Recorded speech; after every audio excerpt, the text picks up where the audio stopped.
So how concerning are some of those financial numbers that were presented this morning in terms of the budget gap? Not terrifying.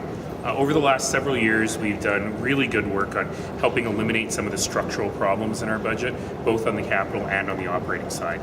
But at this point in the four-year budget cycle, it's very important for Council to know what we're facing, what inflation looks like, what our population growth forecasts are, and what kind of money we've got to be able to find. As I've said many times, we found over $500 million in efficiencies and savings in the last budget.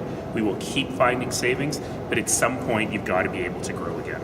And that $205 million number, that's a four-year figure, right? Mm-hmm. So finding that, is that entirely doable, you think, given all the savings that have been found already? It's doable there's three ways you go. You increase property taxes, you increase user fees, and you find savings. And you get the right mix of that makes sense for Calgarians. At what point do you run out of savings to fund? It's getting harder and harder and harder. And we have to be realistic with Calgarians that at some point you got to keep up with inflation. We have actually increased taxes for the operating side less than inflation and population growth almost every year that I've been here. And at some point, you create too much of a bow wave, too much of a fiscal gap. We're not there yet.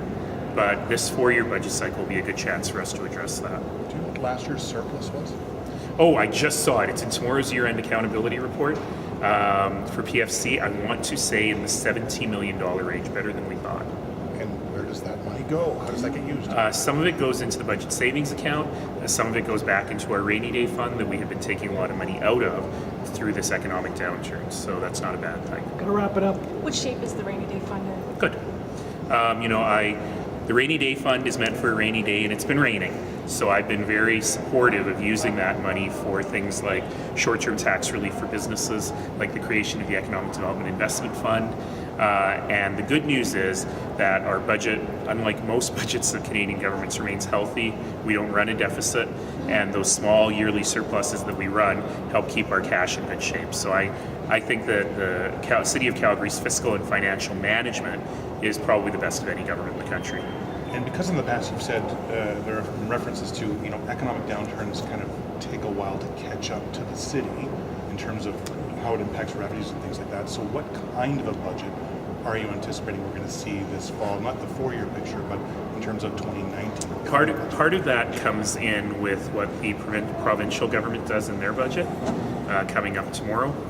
And getting that sorted, along with some of the impacts of the federal budget, really mean that we'll probably be less capital spending in 19. It means that we'll continue to keep our belts tight on the operating side. But it also means that we have to start responding in our city budget to the small amounts of economic growth we're seeing and making sure we're not caught unawares of that and we don't end up behind in terms of our infrastructure deficit, as the provincial and federal government have done for many years. And a really quick last question. Tomorrow is provincial budget day. What are you looking for? I fully expect that we'll see a pretty significant cut to our capital budgets.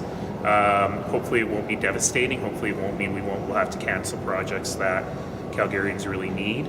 I hope to see a reinvestment in affordable housing. We've heard some good things on that, and a reaffirmation of the commitment to our major infrastructure, things like the Green Line and long-term infrastructure planning.